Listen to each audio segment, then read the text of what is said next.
Good morning and welcome. We are so glad all of you who are watching online, welcome to Wellhouse Online. I want to begin with reading from Psalm 121. I lift up my eyes to the mountains. Where does my help come from? My help comes from the Lord, the maker of heaven and earth. He will not let your foot slip. He who watches over you will not slumber. Indeed, he who watches over Israel will neither slumber nor sleep. The Lord watches over you. The Lord is your shade at your right hand. The sun will not harm you by day, nor the moon by night. The Lord will keep you from all harm. He will watch over your life. The Lord will watch over your coming and going, both now and forevermore. What a great promise that we have a Lord who is watching out for us at all times, that he doesn't sleep. And yes, we are going to respond to that God who protects us, who gives us life. We're going to respond in worship. So sing with us.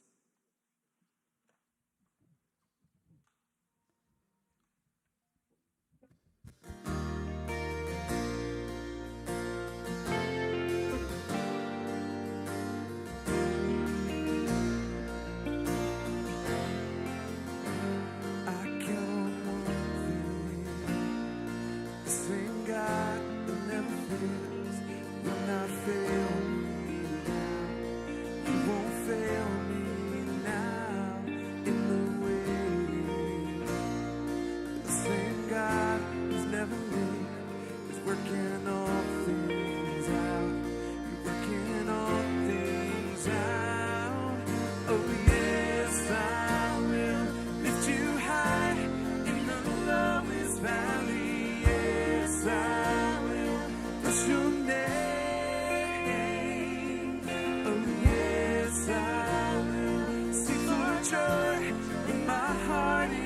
me.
tasted and seen of the sweetest of loves, when my heart becomes free and my shame is undone.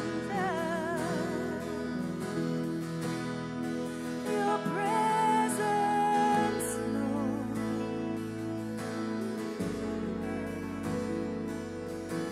Holy Spirit, you are welcome here. Come flood this place and fill the atmosphere. Your glory, God, is what our hearts long for, to be overcome by your presence, Lord.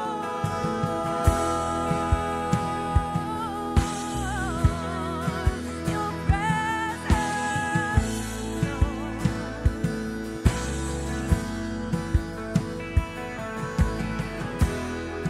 there's nothing worth more that will ever come close. Nothing can compare. You're our living hope. Your presence,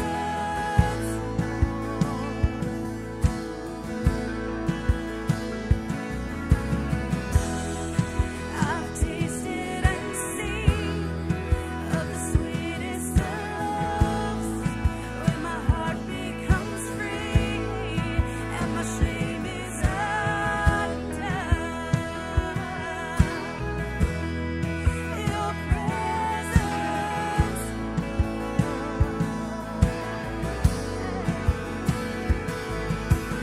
Holy Spirit, you are welcome here. Come flood this place and fill the atmosphere. Your glory, God, is what our hearts long for, to be overcome by your presence, Lord. Holy Spirit, you are welcome. Come flood this place and fill the atmosphere. Your glory, God, is what our hearts long for, to be overcome by your presence,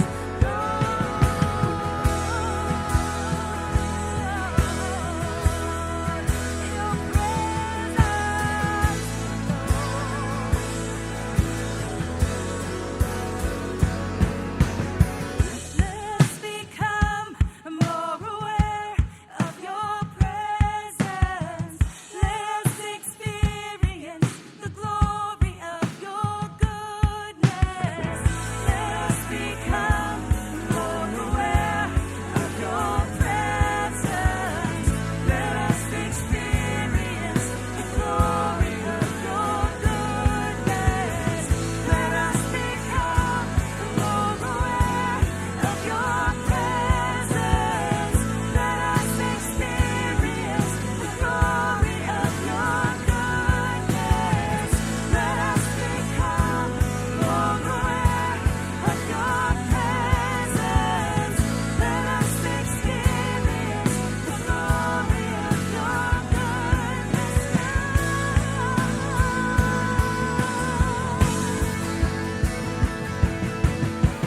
Holy Spirit, you are welcome here. Come flood this place and fill the atmosphere.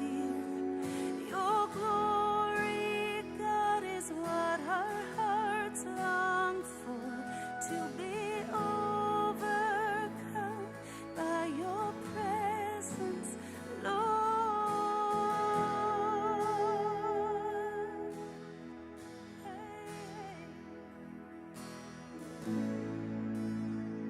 Dear Lord, we invite your presence. God, we long to see your face. And in the midst of all of our stress and all of our anxiety and all of our fears and all of our frustrations, God, we lay lay all of those things down at your feet right now, Father. We give them all to you. And God, we want you to fill us up with your spirit. Fill us up with your life. Fill us up with your light. Fill us up with the things we need to sustain such a dark, dark place in our world right now. So God, bless us. Watch over us. We love you. In your name we pray.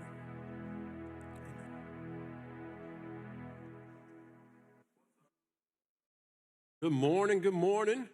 Hope everybody is doing well. Welcome to Wellhouse at Home. My name is Jason, and just want to welcome you in to our Sunday experience, but also welcome you into a new series that we're going to get to in a second. But I do want to give everybody just a little bit of an update. So we are kind of right at the edge of August now, and we said several weeks ago that we were going to go back online for a period of time for a couple of reasons. One, we had some things that were on the rise, and we had some recommendations, but we also had some kid issues.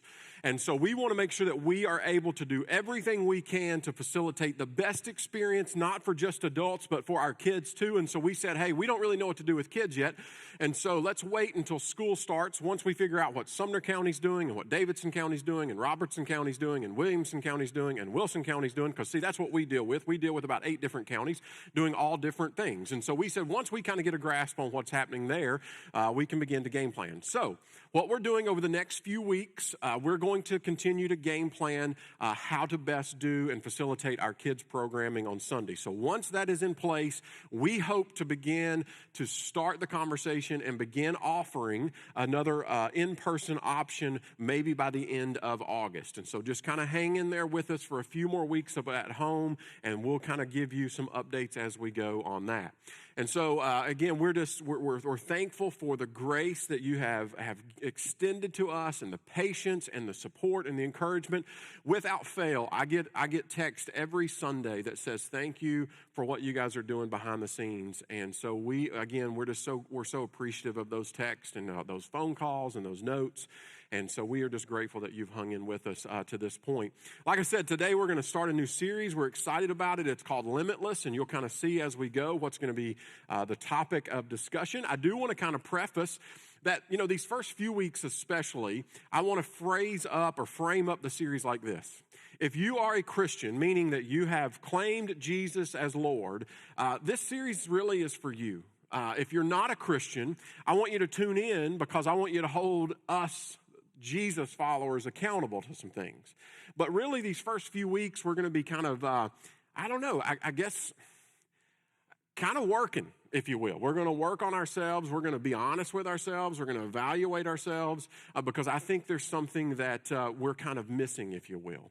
Now, let's get to the thing that I know that you've zoomed in on this morning, and you're like, hold up, does he have brownies sitting on that table? I haven't had a good brownie in a while. Some of you, in fact, I'm going to call you back. Some of you are already in your refrigerator going, do I have a leftover brownie left? I know there was one in here. You know what? We've got brownie mix in the closet. I'm going to go ahead and whip up. Before you get to that big distraction of a brownie, hold with me for a second. You can get brownies in 30 minutes, okay?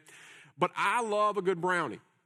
And I always have, I'd almost take a good brownie. And I'm talking about like a warm and hot, kind of gooey brownie over birthday cake or cupcakes or any of that sort of thing. Hard candy, it doesn't matter. I love a good brownie. And so I'm kind of a brownie snob and a brownie judge. But there is no better brownie I've had in my life than Miss Jan's brownies. I remember we would go to her house, and she would always, after dinner sometimes, and she would call us into this gathering, and I knew what was coming. I knew that in this moment, there's going to be brownies that are about to be laid on the table. And so she would, sure enough, lay a fresh batch of brownies. And I don't know how to describe it, but they were all the things I just mentioned. They were warm and gooey, but there was a firmness to it that it wasn't like it was a stale firmness. It was like a fresh firmness. I don't know if that makes sense for you. Now I've made it worse on you. Now you're like, now I really got to have a brownie. It's all I can think about. But it was different than any other brownie I had ever had. And so finally, one day I said, Miss Jan, I got to ask, why are your brownies different than everyone else's? And she said, well, Jason, there's a secret ingredient. And if you go and read the boxes, which I did this week, I went to Publix and I read every brownie box, and not a single box mentions this. She says it's a missing ingredient. And once you learn to put this ingredient in, you'll never make brownies the same again. And I thought, oh, yeah. Everybody has a secret ingredient. Like, is it a little dash of salt? What is it? And she said, it's sour cream. And I went, hold up, what? She says, yeah, I put a little sour cream into my brownies. And that keeps the brownie from rising real big, and it's like it holds it together, but it doesn't make it hard. And I went, that's the secret. And so now, every time I taste a brownie, I go, that's missing an ingredient. In fact, I got these from Firehouse Subs, and I'm like, it's missing an ingredient. It's just not as good. It's but it's not And so, this week I got to thinking, let me get a drink first. I got to thinking. In fact, we've been thinking for a while. I wonder if there's a missing ingredient from churches. I wonder if, in fact, I don't even have to wonder. I know there is because the evidence is all around. The evidence makes its mark in our daily lives. It makes our mark as we navigate daily life. It makes our mark in our social media lives, which tend to be very different. We'll get to in a minute. But I wonder if sometimes it's missing from the lives of those who claim Jesus, who claim him as Lord and Savior, who claim to be Christians. I wonder if it's the missing ingredient to churches because it's the missing ingredient in our lives. And so because we don't have this ingredient on the regular and we don't dispense this ingredient on the regular, what I've noticed is that I wonder if this missing ingredient means everything. Let me illustrate it with two stories. Both of them were invitations to dine. They were invitations. One was an invitation that I had personally for lunch. Several years ago, I had a guy who had been visiting our church at Wellhouse, and and I knew kind of who he was, and I had met him once or twice. But he calls me up and he says, "Hey, I want to take you to lunch. Is that okay? I've got some questions." And I'm not sure. And what you need to know is that up until this point, those 3 or 4 weeks that he had been kind of visiting Wellhouse, he was kind of standoffish. And you know what I'm talking about, like in some of you, that's the way you got to fill out church, and that's okay. But he would come in, he would kind of stand in the back, he would leave pretty quickly, wasn't like, and you just didn't know, was this guy engaged? It was kind of like some mystery to him. And this lunch cleared up why he was the way he was. And so we went to lunch at this little place over in East Nashville, and we sat down at a table and we order lunch, and he begins to say the following. He says, "Jason, I want to let you know, I have fallen in love with Wellhouse." And I went, "Oh, sweet, that's awesome, right?" He said, "But I've fallen in love with other churches and I've gotten hurt every single time. So there's some things I need to tell you. There's some things I need to let you know. There's some things I need to make you aware of before we can go any farther." And I went, "Okay, let's hear it." And so he began to lay out the years of his life, and he started when he was young and some things that had happened, and then he had got into adulthood and some things that happened, and these weren't positive things. These were things that were filled with lies and deceit and divorce and all sorts of things. And then he kind of slid to even a darker period where he had done and made some choices that he knew were not the right choices, and he had literally served time, the consequences of those choices. And then he went on to tell me about another time period of his life where, again, the darkness wouldn't continue. And he said, so now I'm on this path of recovery. And he describes these things in great detail. And I'm going to be honest with you, they're not great things. They were things that for some of us, if you heard or you knew, that's when you kind of take your kid and kind of tuck them in behind you because you just aren't sure. And so he finishes up this whole diatribe, this whole story. And he says, and every time I've gotten connected to a church and these things begin to unravel or these things begin to be exposed, these things become known, I get hurt every single time because people begin to treat me differently. Leadership roles that I've been tasked with begin to be taken away from me, or I begin to be, just looked at.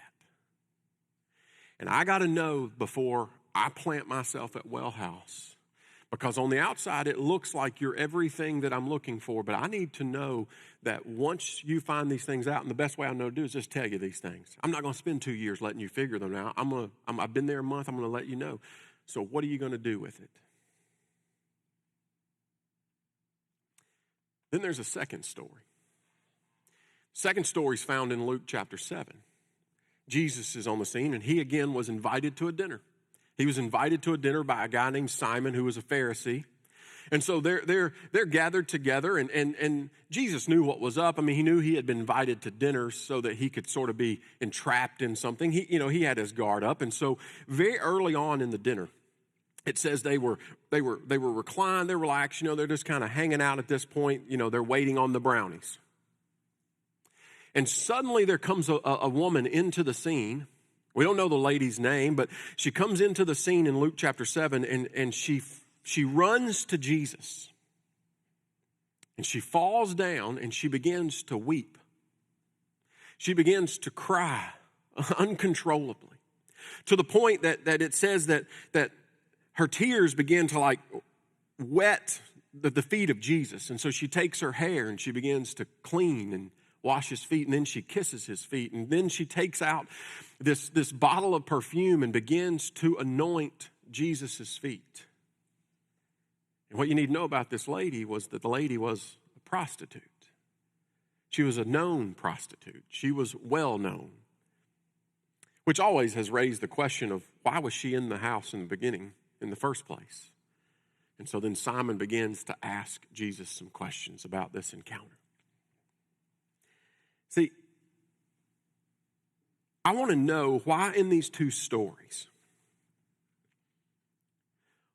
why was one individual ready and looking to run from church while the other one ran to Jesus? I mean, aren't those one and the same? I mean, shouldn't we're Christians, right? I mean, it has Christ in the name. It's the church that Jesus built. I mean, shouldn't those things warrant the same, or shouldn't those things generate the same response?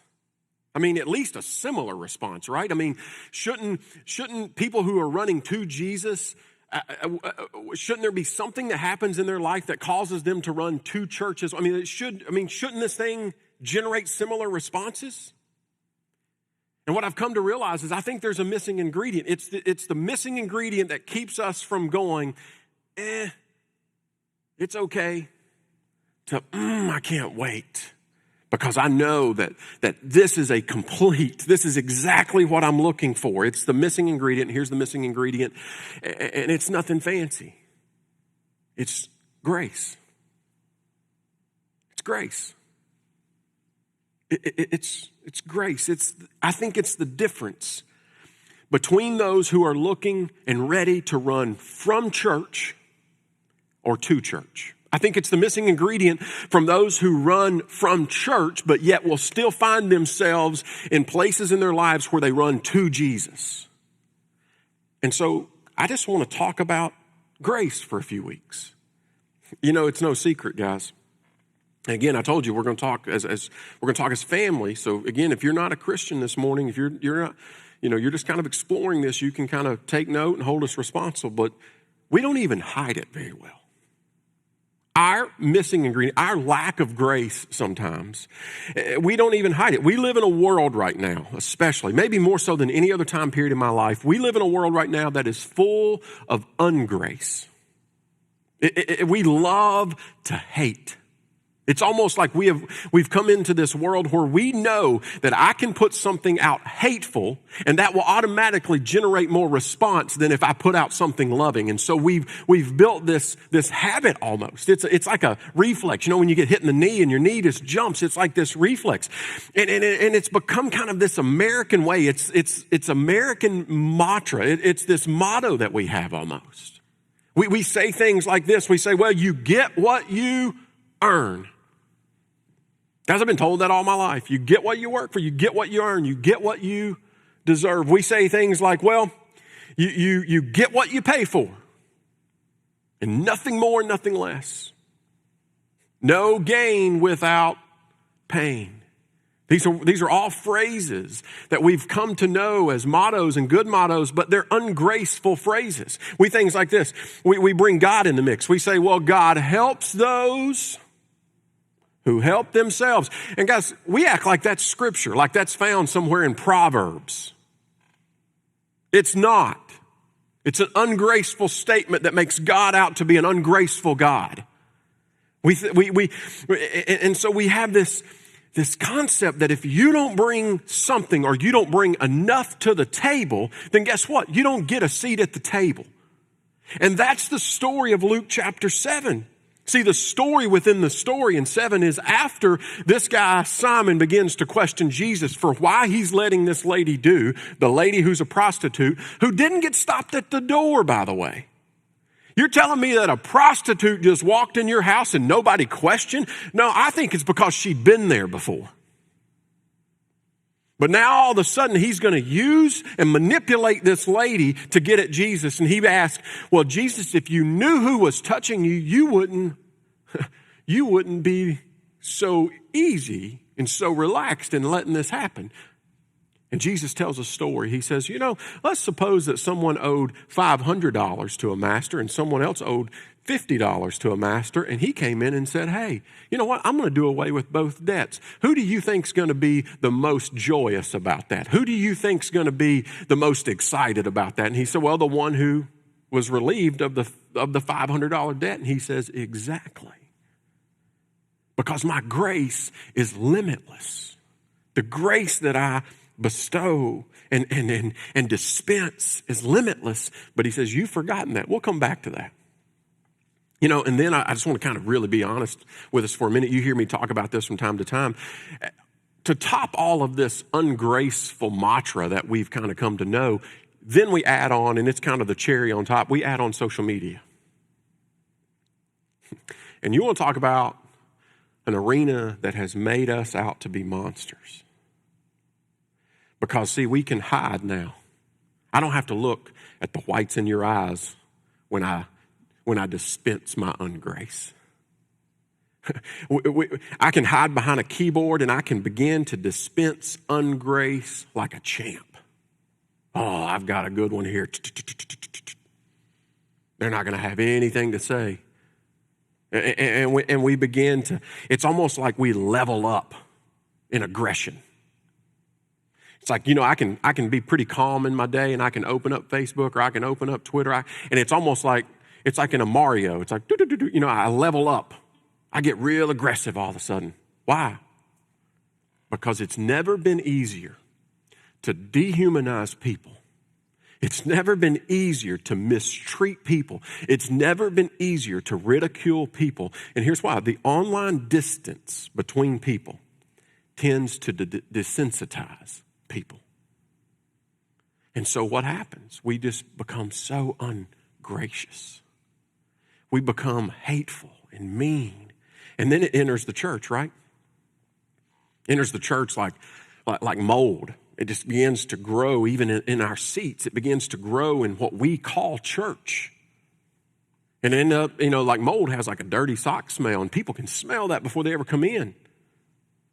And so again, it's this concept of I'm not coming to church, but I'll go to Jesus. Because again, it's this, and I don't think we mean for it to happen.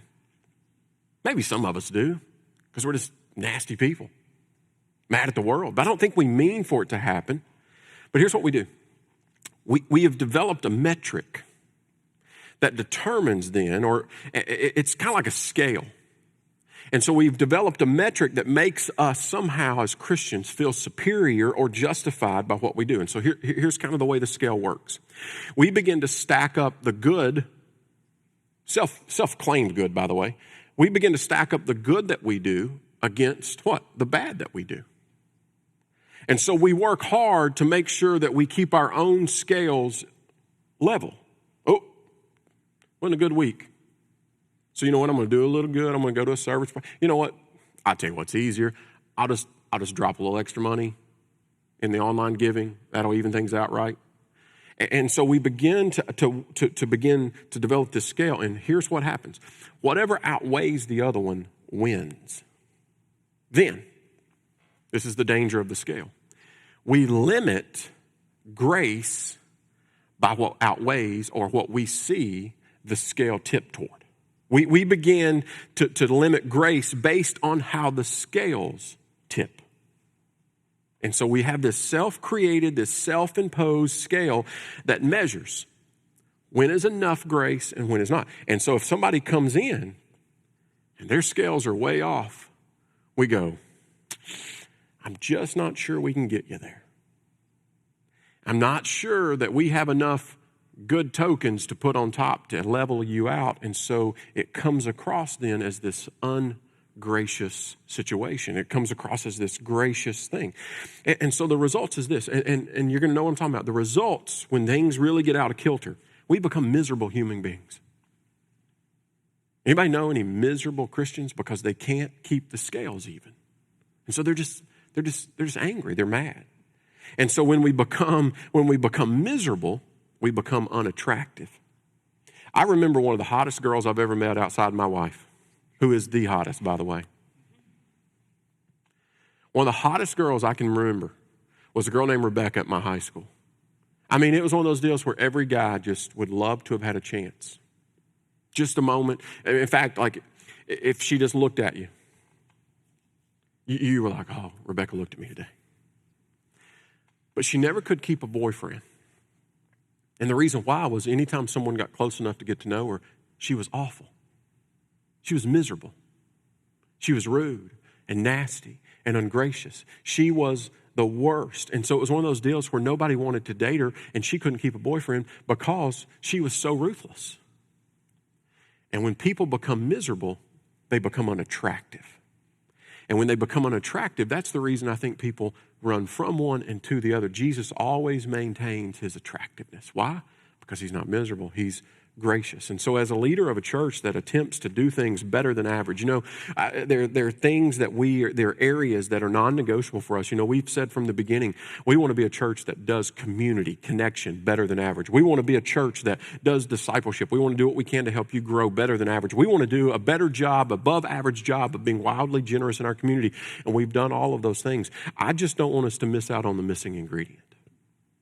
I want to make sure that grace is in the mix because I believe it's the special ingredient. I love what Gordon MacDonald said about it. He says that grace is the only thing the church has that you can't get anywhere else.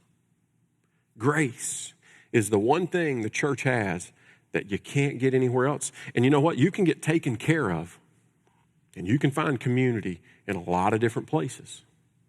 There's a lot of organizations, some really good organizations in our city where you can go and be fed and you can be housed and you can find counsel and you can find all sorts of things.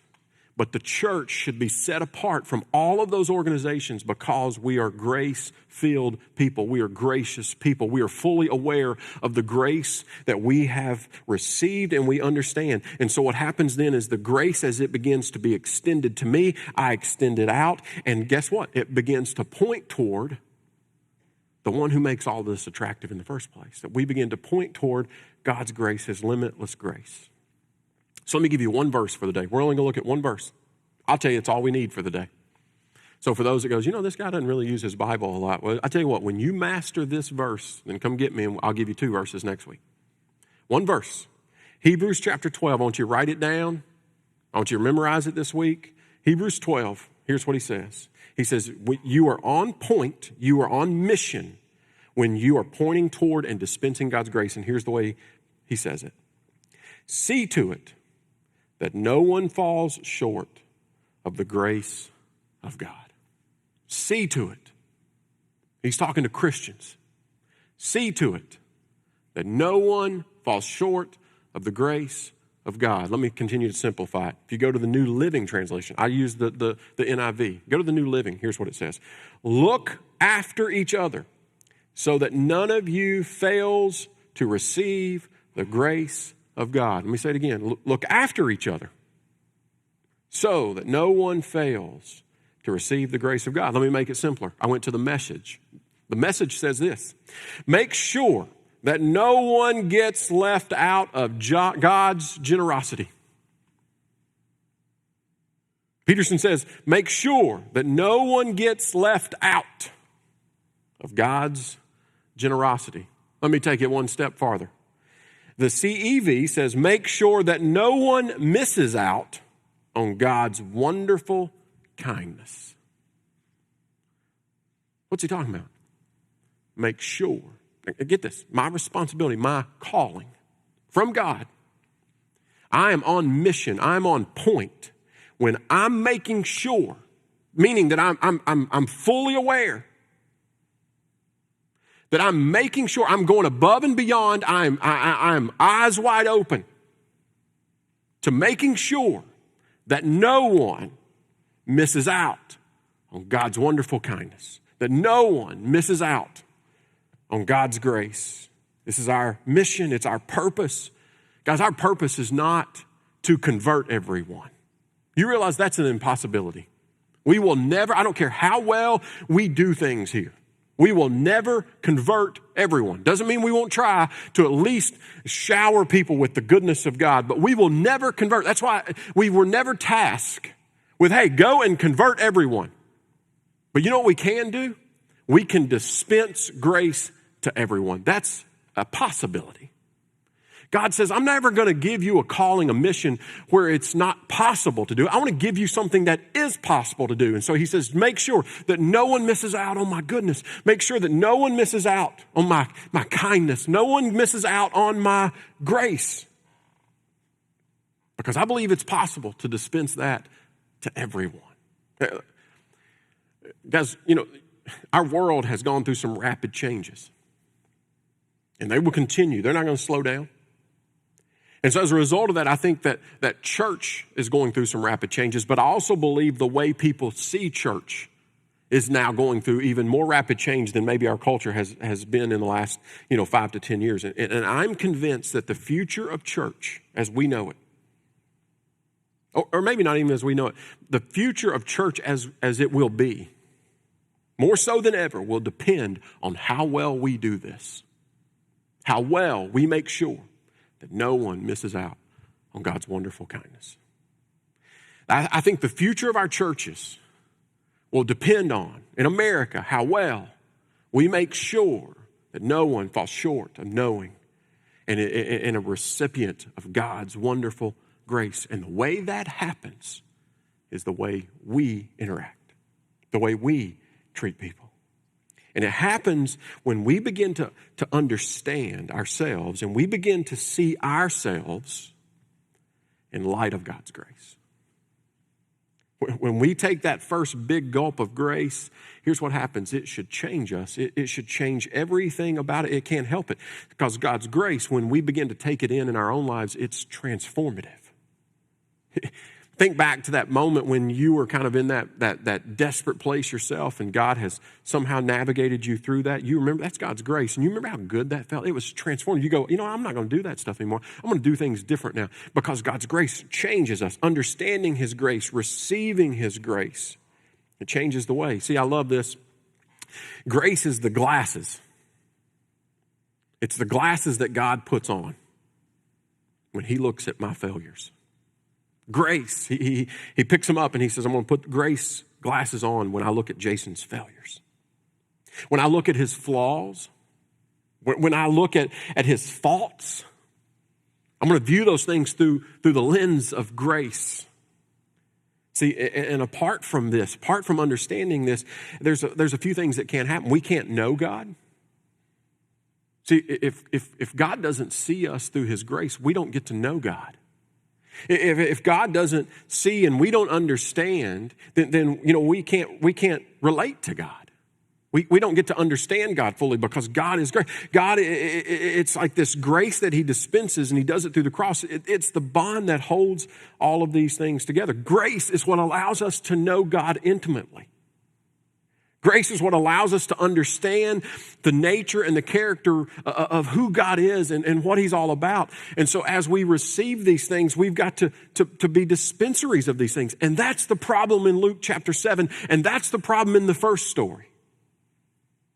The problem was that those who should have known and understood grace most were the least. They were stingy.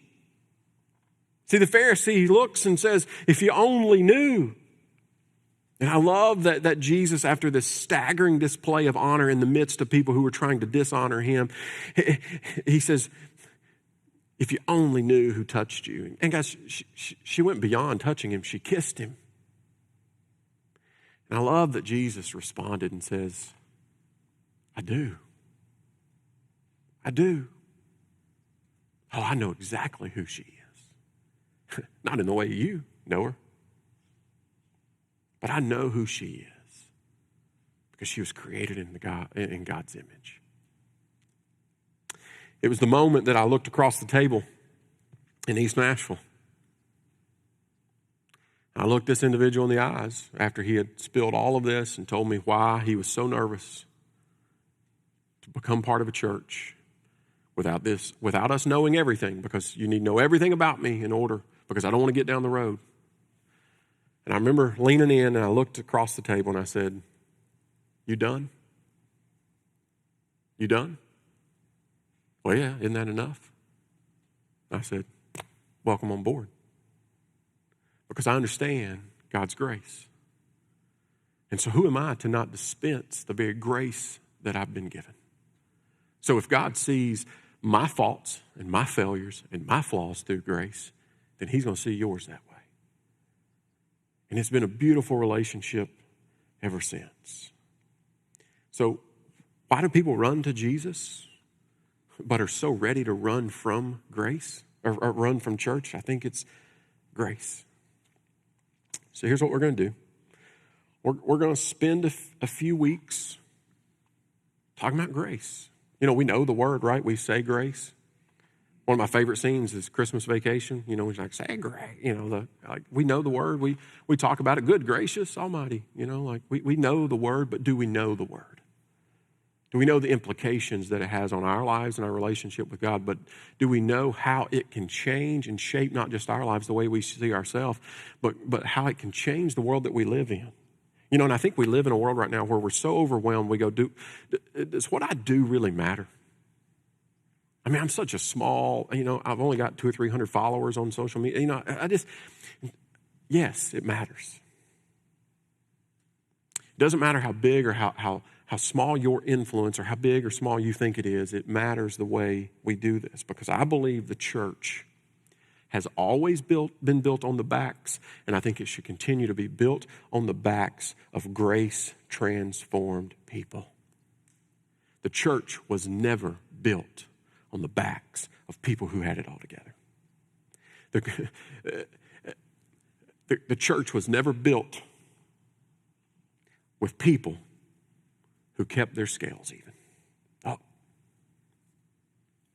The church has always been built and will continue to be built on grace-transformed people who have not only received it, but is full of limitless grace themselves. So as we land, let me give you 3 questions to think about this week. First, I want to go personal first. In what area of your life is God's Spirit nudging you to address an issue of grace? See, I wonder sometimes if we have a hard time extending this to others because we don't extend it to ourselves very well. And so there's these internal issues that says, you know, I'm not sure I can fully dispense what I'm not sure I fully have received. I mean, can God really forgive that if other people knew? See, that was the problem of the East Nashville story, was he wasn't willing and hadn't fully grasped the issue of grace in his own life. And so this week, how is God's Spirit nudging you to deal with, to come to grips with, a grace issue in your own personal life? Let's not even talk about it out here yet. We didn't close the keyboard yet. I'm talking about in your own life. How is God's Spirit beginning to say, hey, I want you to know that my grace can deal with that issue that you think it can't. My grace can deal with that relationship that you've botched, that you think is unrepairable. My grace can deal with those things. So begin to address this issue of grace in your personal life. The second is this, is how are you being called? It's not an action word yet, but how are you being called? What has God planted inside of you, being called to express God's grace this week? One of the coolest stories, I saw something, Philip Yancey talks about this. He said, one of the wildest calls to grace I've ever heard. And he tells this story. He was doing a grace seminar, and this lady said, let me tell you how I was called to dispense grace. And he goes, okay, I've heard about everything. And she goes, I was called by the Lord to dispense grace to telemarketers. Now, you want to talk about people that we get ungracious with really quick, right? You know, my favorite telemarketer line, they're like, hey, would you like to extend your car warranty? And I'm like, you're looking for Roger or Jason, which Roger's my first name. He died. So you can take that number off your list. You know, I just lie to people. Or I get really, you know, I don't even say bye, I just hang up. Or, you know, it's like this, like telemarketers. And it's like, I don't have to, like they're telemarketers. I don't have to be gracious to them. Are they even real? You know, like we dehumanize. And so this lady says, so I have taken it on as my calling of grace to listen to every telemarketer's spiel. And so I listen, and then I say, you know, I'm just not in the market for that today. But I want you to know I'm a Christian. Is there something I can pray for you about? Now, she says, I get hung up more on now. But she says, the first time I ever did this, it doesn't happen every time, but she said, the first time I ever did this, I could hear it. A lady on the other side began to weep. I could hear it in her voice. It got shaky. And she says, you have no clue. And she began to spill out. Now, it's recorded for training purposes, right? But she began to spill out some things that were going on. And this lady prayed with this telemarketer on the phone. You think that lady hangs up that phone and gives not just Jesus, but potentially gives a local church in her area another try? See, when we begin to answer the call of grace in some, I don't know, maybe some really weird areas of your life. For you, maybe your calling of grace this week is just to be kind to a cashier. Or in the privacy of your car to traffic. I don't know what it is, but what are you being called to express God's grace? And then the third question, how can you make someone's day better with grace? See, once God puts the calling on you, then you got to do something about it, right?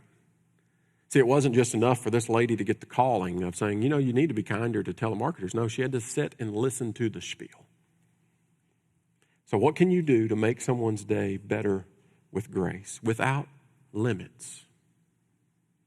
You don't snap judge and go, oh gosh, what is this old lady writing checks? Does she not realize no one writes checks anymore? See, again, we got to be limitless in how we do this. And here's what it means. It means that you might have to extend grace to someone who will not, or better yet, at this moment in their life, cannot extend it back. Limitless grace. Father, this morning as we have talked through, to be honest, what is so simple that we should have mastered already, but it is one of the most difficult things because we just get in these rhythms and modes and we get in these places where we just say, I'm tired and I'm flustered and I'm frustrated, or better yet, I don't feel loved, I don't feel forgiven, I don't feel like I belong, God. I mean, do you really have any use with me? And I want you to begin to help and transform in our own lives, to grasp even just a small bit of the grace we've received from you, because I believe that when we begin to grasp or just take a gulp or a sip of your grace, it will begin to set us in motion to change the grace in which we dispense. So, Father, I pray that we accept today this limitless grace. God, we begin to seek and desire and to pursue being limitless grace dispensaries. Father, some of us will have opportunity just in the next few minutes because you are already in a place where you've breathed in and said it's going to require a lot of grace for me to deal with my kids today, or to deal with my wife today, or my neighbor's already at it, or I'm going to go somewhere today for lunch, or I'm going to get in a car. God, there is going to be limitless opportunities for us to do this. I just pray that we can step into it with this concept and awareness of limitless grace. That, God, we put your glasses on.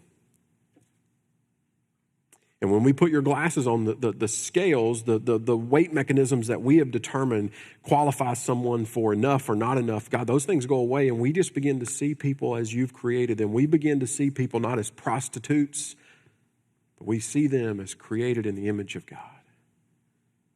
God, I believe this is how you're going to change the world. I believe you will change the world when your people become grace-filled people. So God, if we can do something today to answer the calling, to make sure that no one misses out on this, God, will you show us Will you give us the courage to step into it? Will you give us the strength? Because some of us are tired. When we get tired, we get cranky. So God, do a thing among us. God, empower your people to be grace-filled people. We pray this through your Son's name.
have a blessed week. Can't wait to see you in person here real soon. Go with God.